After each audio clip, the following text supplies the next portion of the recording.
want some of your big ones, they shoot 50, get up to 60. If you work in administration, you can make a little more than that. Right. Which is what I find out. salary, not an hour. Yeah. Yeah, private clinics are really great, dude. Yeah, private clinic or any 40 an hour. and Specializing. Yeah, specializing. I've seen like CTs start at 36 an hour. What do you mean by specializing? Like CT, like CAT scan, we MRI. all graduate with X-ray. Oh, okay. We just do X-ray. You want to do mammograms? You want to do MRI? You want to do that? Is it like more schooling? Oh, definitely. Yeah. It's anywhere from between, I've heard, 6 months to a year. Some of the big ones are a year. Yeah, so but with our program, like if you get like higher, like if you're higher in the class, they ask you if you want to specialize in either CTs or MAMs, and you do that along with your other swings. So it's like double work, and you take the state's like their test the day after you take the regular one for the X-ray. But what I mean by specialty meaning, like for instance out here, on Stevenson Highway, they have a radiation center. They don't do anything but X-rays. You make more money in places like that than just going to a lot of people don't like to do that. They like to get the experience of the hospital. You're not going to have somebody bleeding and you're going to have to give, I mean, that's the whole thing. It looks nice to have experience. X-ray guy, like, I know. doc, we got this. So, we got the X-ray machine. The best thing about it is specializing afterwards. There's so many different things you want to do, and I want to do mammograms because I think it's going to be fun. Because you love mammograms. Because I like to. You do realize you're going to be getting the 50-year-old. Oh, I know. 20-year-old. Saif will be like, I'll take 18 to 25. Oh, I know. If you don't graduate soon, we're going to have that soft view machine where you're not going to be able to do I know. Oh yeah, all these new machines is really crazy. A lot of these machines get rid of the person pretty much. And in my opinion, it's going to be us, and that's why I want to not stick with it for too long. I think in 10, 15 years, technology is going to be where, that's the last thing I'm going to say. They have it where you sit in a room now. They have certain machines that do this. You sit in a room, you lay down. Machine comes to There's the least amount of X-ray. You're just laying down, and it automatically takes a 3D image of your whole body. It's pretty cool. Right? Takes the image instead of picking parts, and our work is going to be like, do this, don't breathe, don't move. Right. Pick up your Hold your anus or breath. something. I don't know about anus, but it's just, it has to be perfect. But like I said, the new ones, you're going to be in the room, they're going to take an image, and it's 3D to the point where the surgeon wears 3D glasses. They actually could take part of your vertebra out. If they want to take out one, they could pull it out. They switch it around. So that's where it's going. So my point is, I'm gonna do that for a few years. If you don't get into administration, if you don't get into like teaching or whatever, you'll see very soon that a lot of stuff is gonna get replaced. So no, really no. I mean, they need to do it too. The master's program is huge. And what's her face? Dawn. Hey, Dawn. Dawn is doing the master's program, which is amazing. You do the master's program. Yeah. I thought he was talking She's doing the master's program. She got accepted, and again, take part in that. Be part of the. I heard there wasn't many RAs out there. Like there's like people don't hire. There's like half of them. Who's an RA? Radiologist assistant, like one step below the doctor, one step over. A lot there. I mean, one place is that you're gonna. Hospitals always look at that. So unless you live like in a cave, not by a hospital. If you go by a hospital, they will love you. So, and a lot of people what they do is they get into the business aspect of it, right? Like, Cass is an RA. Yeah. So she's an RA, and that's what you could do. She's the director of the program. Right. And that's what I want to do. Eventually, I want to teach it. I want to teach. So. Take Kathy's spot when she retires. I'm taking her spot in a few years. I don't know about retire. I don't know if I'll wait that long, but. Sorry, Kath. You can leave now. Sorry, Kath. I'll give you a few years. I'll do this. I got this. I got this. Don't worry about it anymore. I got tape. I got my carrots. I'm set. I'm set to go. I'm gonna just fly now.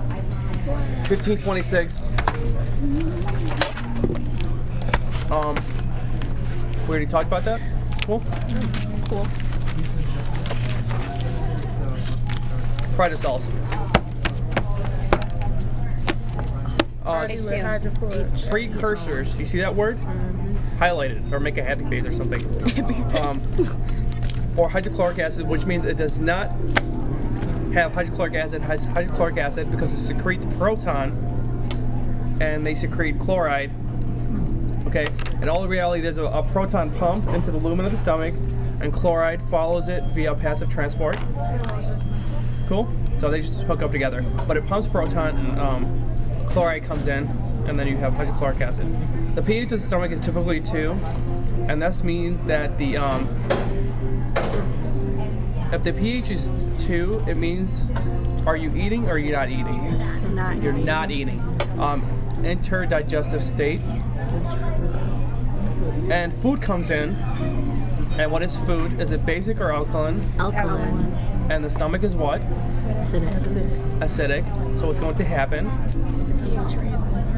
Yeah, it goes up. Right? It goes up. Lumen of the stomach, it goes up to pH 5. So pH 2 to pH 5. Again, the acidity of pH 2 kills a lot of the bad things in there. Okay.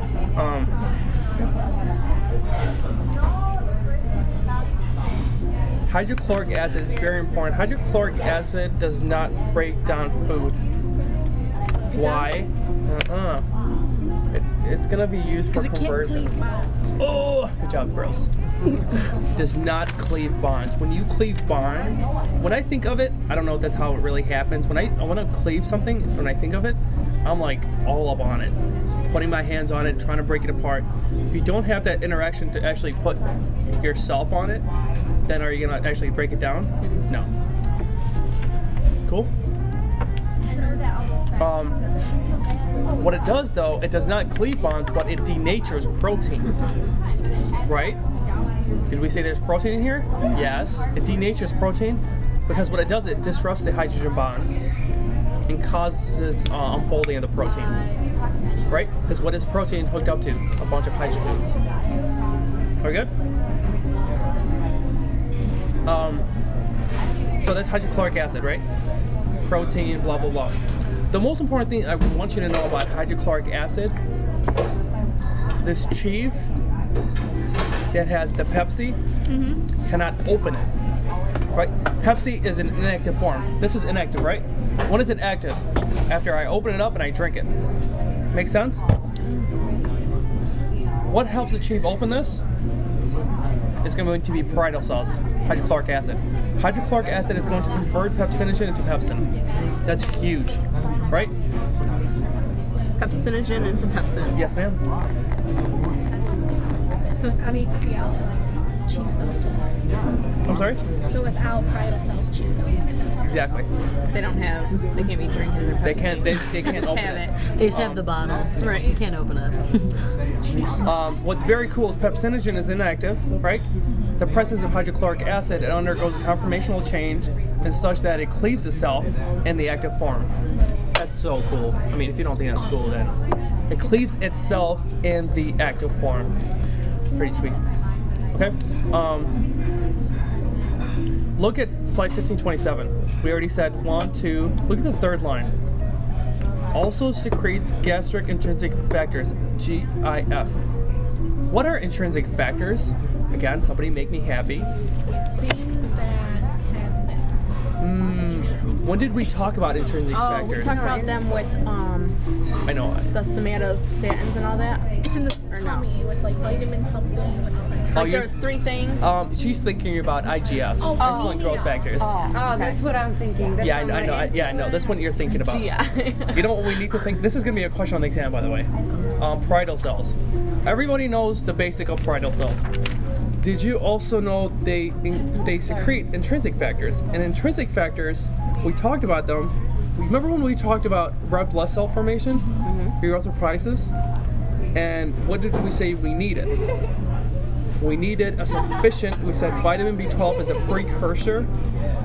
We said when we consume vitamin B12, it hooks up to intrinsic factors, and then eventually that's going to go where bone marrow and create just new blood.